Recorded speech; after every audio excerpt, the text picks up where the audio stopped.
Ink Ribbon.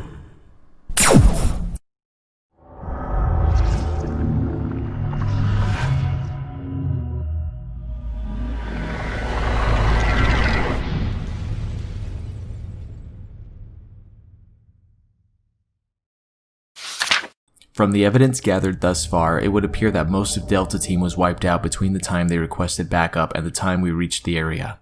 One of their beacons was still transmitting on an active signal, so we moved to intercept due to the possibility of survivors. While en route, the beacon's transmission ceased. Judging by the last transmission, the beacon should be just ahead of our current position. There is a sealed door currently blocking our route, so infiltration may prove difficult. End report. As stated in earlier documentation on the subject, the original Las Plagas parasite was discovered in an isolated area in Europe. Upon maturation in a host, the parasite quickly replaces the host's will and self-awareness, rendering them highly susceptible to control by another. It was this aspect of Las Plagas that meant one so inclined could create obedient subjects who would obey directives without question. With obvious commercial application possibilities, Las Plagas quickly came under review by interested parties. The problem with commercializing Las Plagas was the time discrepancy between initial infection and when the hosts were rendered susceptible to control. The time between when Las Plagas is administered to the host as an egg and the time when it fully matures and attaches itself to the central nervous system was met with negative criticism. The maturation cycle of Las Plagas was relatively brief, but potential customers wished for more expedient results. With this in mind, research was undertaken to improve Las Plagas. The final result of this research becoming Type 2 Plagas. Type 2 Plagas differs from its predecessor in that it's administered in its matured state, and from that point the host can almost immediately be controlled. Type 2 is administered orally, or more specifically, is forced into the mouth of the host. It's an indelicate method, but it's also the most effective. After oral administration, Type 2 rends the esophagus and moves first to the medulla oblongata, then to the brain proper, and finally the spinal cord. Once it has taken hold of the central nervous system, the host can be controlled. Under a laboratory setting, we recorded the complete control of a host within 10 seconds of administration of Type 2. Aside from the reduced infection time, the Type 2 Plagas appeared to share all the characteristics of the original Las Plagas, which made it more suitable for commercialization. All that remains now is to accumulate field data from the Kijuju Autonomous Zone. Listed below are 3 key experiments for the evaluation of Type 2. 1. Infection. Administer Type 2 samples to 10 previously infected individuals and observe the rate at which they spread the infection. These 10 test subjects will be given enough Type 2 samples to create measurable results. 2. Control. Observe to what extent the barbaric behavior induced by Plagas can be controlled. This will be ascertained by witnessing the results of the directive to engage the BSAA operatives within the area. 3. Fighting. Accumulate data on Type 2 in combat. Type 2 hosts will battle BSAA operatives deployed in the area. This experiment will be the last stage for evaluating the effectiveness of Type 2 Plagas. April 5th. A man who said he was the foreman of the oil plant came to visit us today. He said he wants to inoculate everyone living near the oil field against some kind of disease. In my parents' generation, they tricked out people and stole the land and turned it into their oil field. They must feel guilty about that because they're always trying to help out the village now. When we couldn't get across the swamp, they built a gondola on a rope for us. Sometimes they'll even give us alcohol from foreign countries. This medicine is probably something like that. Everyone in our village is glad to receive this medicine, but I don't want it. I don't have a reason for not getting it. I just didn't like the way the foreman looks. That's all. April 8th. Everyone went to the oil field to get this inoculation. The village is usually never this quiet. The only thing to do today is sleep. April 9th. I slept too much during the day, so I couldn't sleep at night, and it was noisy outside. Everyone was talking with serious voices in the middle of the village. All of the children in the village had come down with a fever. The mothers all drew water to cool their bodies, but it didn't help. By the next morning, they were all dead. In the morning, our leader went to the oil field. He wanted to know if the medicine they were given killed the children. When he came back to the village, he said the children died because they had the disease. He told everyone that they needed to go back for more shots. I didn't want to. but everyone in the village was worried about catching the disease. They forced me to go with them and get the shots. April 10th. People were fighting in the village. All of the men were very angry. It might be because all the children died, but I think it's something else. The women just sit around and don't move. I wonder if the disease is spreading. April 11th. I couldn't sit still today. I felt something was moving around inside me. Outside I saw a man who looked strange. He was naked and had a weapon. His entire body was covered in war paint. It wasn't even a festival day. I tried to talk to him, but when he turned around, I saw his face. He didn't even look human. What is happening to the people of my village? April 12th. The screaming has not stopped since yesterday. The men are all dressing like our ancestors and fighting each other. Most of the women have died. April 13th. Head hurts. Fever. Feel angry. Saw a big man outside window. Very tall. Must be vision. April 14th. Feel good. Screams. Stop. Looks fun. Want to kill. 1 week has passed since the initial field test of Type 3 Plagas. Type 3 was designed to display dramatically enhanced physical abilities over previous versions. The original Las Plagas had a special plaga known as Control Plaga that would provide a host with enhanced physical abilities. These control types were limited in number, and they always caused severe physical changes in the host, and thus it was not always expedient to use them. From a business standpoint, this was undesirable. The idea was to create super soldiers without any side effects, something consumers wanted. Other teams are currently working on developing a similar product to Las Plagas for commercial use, but given the affinity Las Plagas has for human hosts, it seems advantageous to continue to develop. Other methods may produce superior super soldiers, but if they do not render the host completely controllable, their effectiveness would be limited. Taking a subordinate plaga, the base Las Plagas, and implanting a gene from the control plaga created a new type of plaga, the Type 3. It is believed that if Type 3 can be perfected, it will become the new standard on the bioweapons market. But that day is still in the offing. During a recent field test, a number of issues came to the fore. The chief problem is the ineffectual adherence rate. In adult and adolescent males, the adherence rate is approximately 92%, the same for normal Las Plagas. For women and young children, Type 3 has a 0% adherence rate. With these disappointing results, it's obvious that in its current state, Type 3 would not render an adequate product. In addition, superficial mutations were invariably fatal. This is thought to be due to the dynamic influence of the control plaga gene. The rest, however, was not without some favorable results. Our goal is to realize the dramatic physical enhancements were somewhat realized. The jumping power of hosts has shown remarkable improvement. Another point is one we hadn't predicted. Size increased in the host, with some researching a height of almost 3 meters. This could also be due to the gene from the control plaga, but it is within acceptable parameters. With this field test, we did not achieve all our initial desired results, but the test was not a complete failure.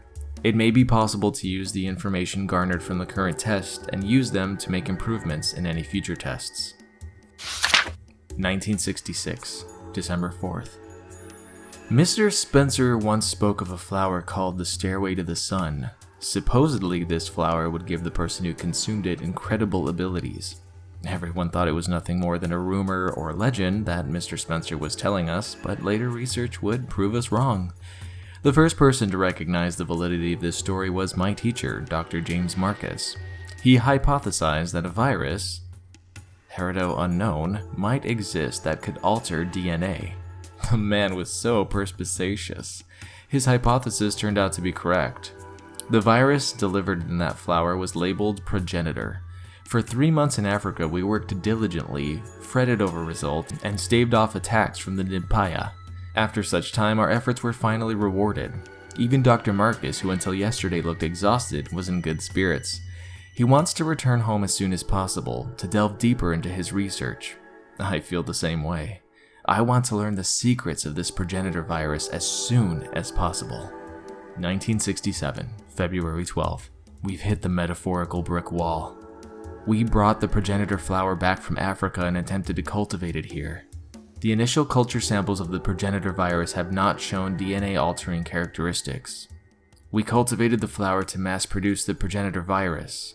At first, everything proceeded smoothly. The plants were strong and grew quickly. In a short amount of time, they flowered. But here is when a major problem surfaced. The flowers did not contain the progenitor virus. Perhaps the environment in which they're grown triggers the development of the virus. This matter must be investigated further. March 23rd.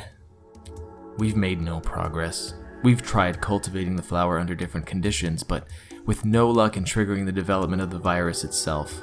Thus far, we have tried changing the soil, water, temperature, and light exposure, all with no success. I got into a heated debate with Dr. Marcus about the directions this research was taking. During that debate, Mr. Spencer interjected some foolhardy notion of starting a company. Without the progenitor virus, there is no point in starting a company. Does he not see that? It's all pointless. 1998, November 16th. We've closed down the research center. It's strange, but I don't really care. I'm indifferent to the whole thing. I feel the same way as when I heard that the Arklay facility and Raccoon City were destroyed. When did I become so apathetic? I've spent every waking moment researching and extracting the progenitor virus. Everything I did was for Dr. Marcus.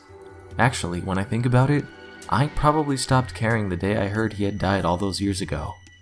I don't feel angry or happy or even shocked. I feel nothing at all. It was as if all my emotions just shut down.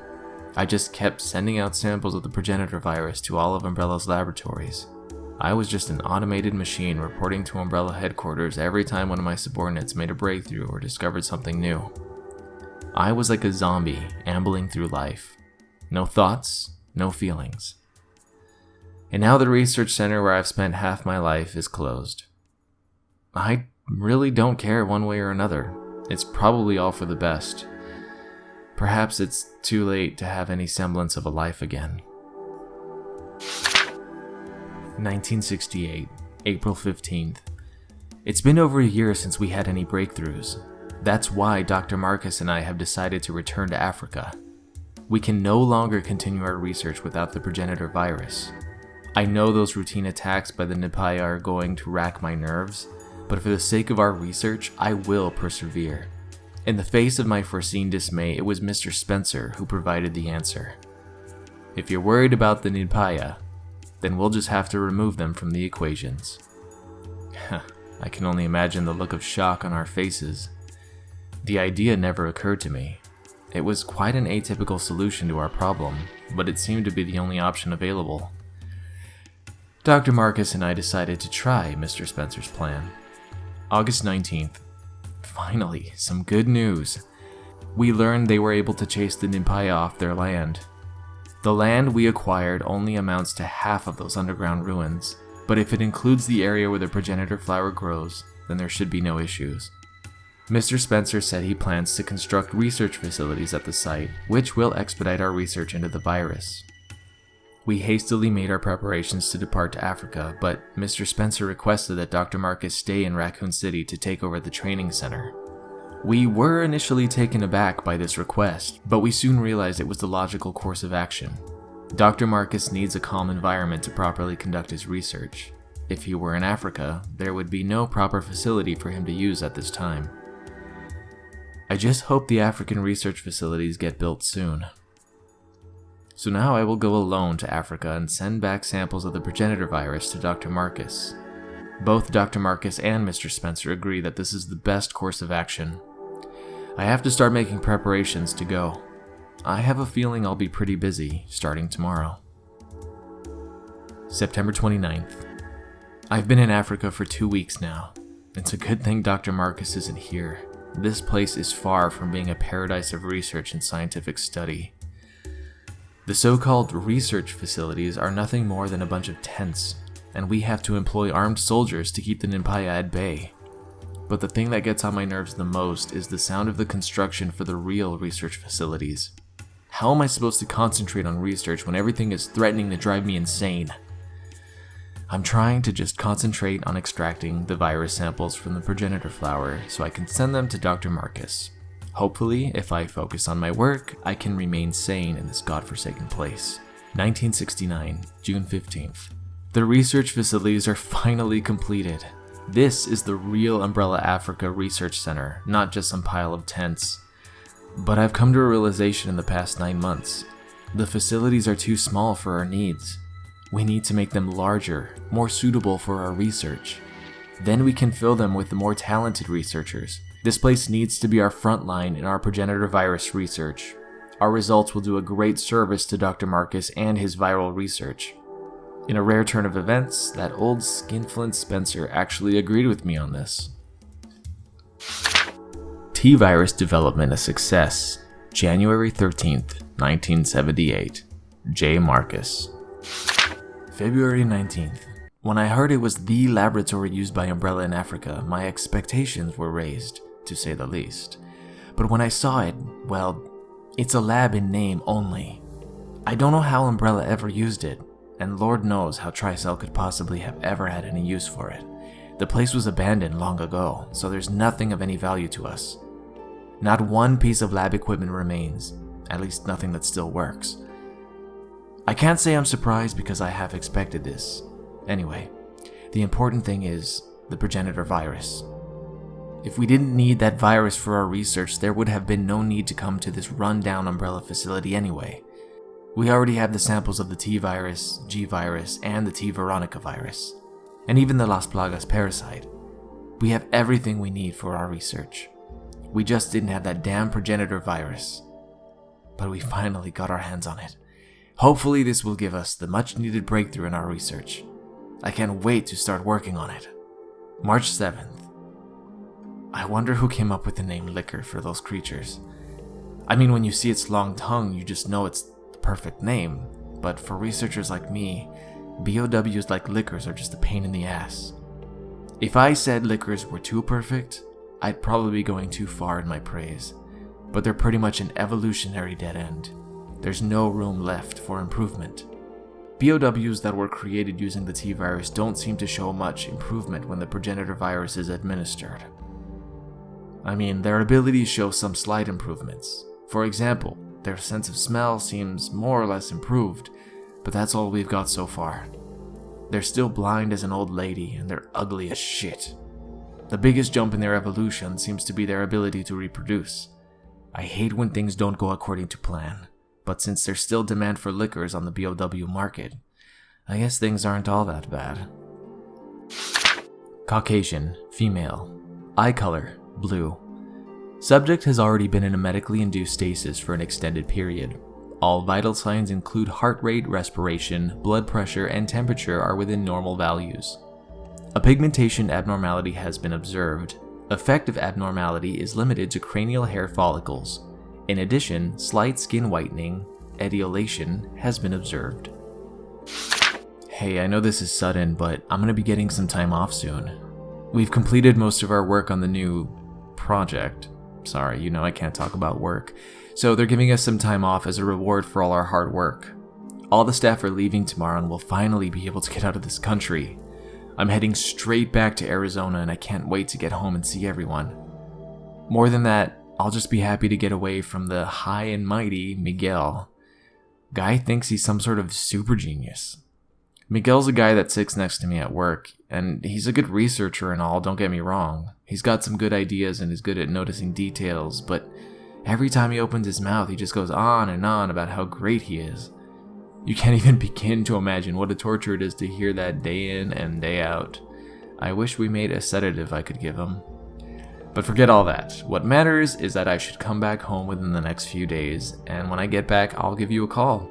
We gotta go out and get smashed. I could use the break. Talk to you soon. Ryan. May 6th.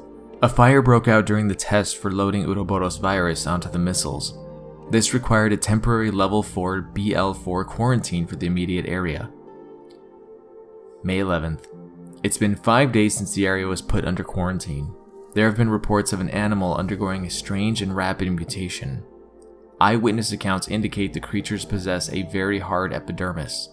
No viral cysts related to Uroboros have been reported. However, I speculate we are dealing with something that has been influenced by the Uroboros virus. A rare occurrence to be sure. Perhaps tomorrow I will put together an investigation team to procure a sample specimen. May 12th. I sent a lightly armed team to investigate the sightings of the strange creature. Unfortunately, another team had to be deployed to retrieve the corpses of the first team, which had been dismembered by something extremely sharp. There were also multiple stab wounds that appeared to be made by a giant spear. Trace amounts of a peculiar chemical substance were detected on the eyes of some of the corpses. What kind of mutant organism we are dealing with is still unknown at this time. According to the initial investigation, we could be dealing with a new type of BOW. Based on the creature's style of attack, I have codenamed it Reaper for the time being. Of course, more data on this creature is still required before a thorough analysis can be submitted. Attention! This instruction manual contains important information concerning the proper handling and use of the Uroboros virus. Using the virus for anything outside of the uses listed in this manual could result in the expiration of the handler. Using the virus for anything outside the uses listed in this manual could result in the expiration of those within the handler's vicinity. Administration of the virus to a test subject usually results in dissolution, so carefully select your test subjects. When using this virus, please follow the instructions in this manual carefully. Virus dosage is proportionate to the test subject's weight. Please use the following chart. 60 kilograms or above, 1 bottle. 40 to 60 kilograms, 2/3 of a bottle. 20 to 40 kilograms, half a bottle. 20 kilograms or less, 1/3 of a bottle. After injection of the virus, a test subject may experience some or all of the following symptoms: sweating, labored breathing, delirium, and/or confusion. After being administered, the virus will recognize and adapt to the test subject's DNA. During that time, the virus will enter a state of dormancy. When it is unsuccessful in adapting to the subject's DNA, it will begin to assimilate organic matter from its immediate environment in order to fuel its growth. The immediate area around an unsuccessful adaptation is extremely volatile. Researchers should be advised to evacuate the vicinity of a test subject's corpse or incinerate it to prevent its spread. The virus will transform the cells inside the test subject's body into black leech-like pustules, then expel them through the skin surface, consuming the subject completely. This creature displays only primitive intelligence and will only search for and prey upon organic matter to fuel its growth. Individually, these pustules are not a threat, but as a collective, they become dangerous to other living organisms and will try to feed on them. Please take extreme caution when handling the virus. If the virus does adapt to the test subject's DNA, you are required to report it to the proper section immediately. In the case of rejection of the subject's DNA, or if there are complications disposing of the corpse, please contact the section listed on the attached paper. You will then be instructed on how to deal with your situation. The following report details the execution of your orders. 8:53, all research personnel boarded a bus. 8:57, left research facility and headed toward airport. 9:22, sleep gas was released and targets for elimination all fell into a coma. 9:25, bus was stopped and targets were brought outside of the bus to be eliminated. 9:44, elimination of targets finished. 11:03, targets' bodies were collected and brought back to the research facility.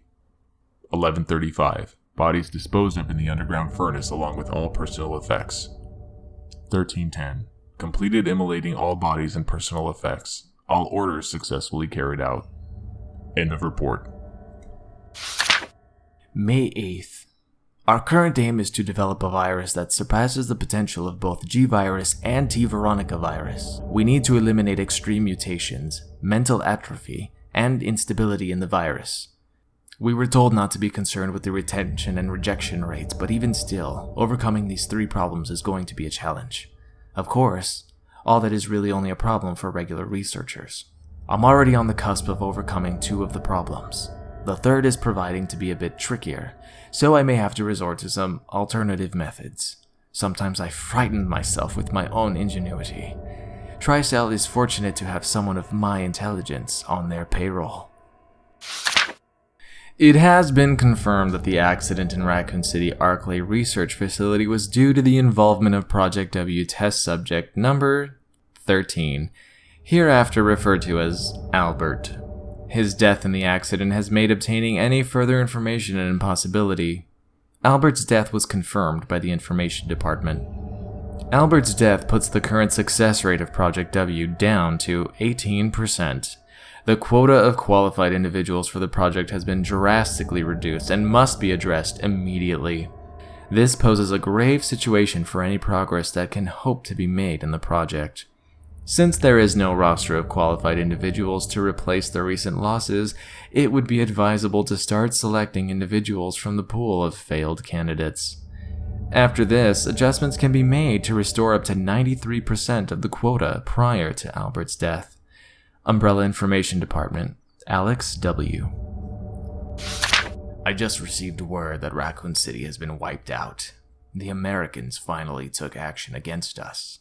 I hope the irony of using the very military machine that was supposed to protect them from foreign attackers to kill their own people is not lost on them. While the danger posed by the threat of the T-virus spreading was very real, I don't think Americans will easily forgive their government for the deaths of over 100,000 of their own people. If the truth of this matter is ever brought to light, support for the current administration will plummet. I don't think he wants that. Even a child can see that they will come after Umbrella with everything they have.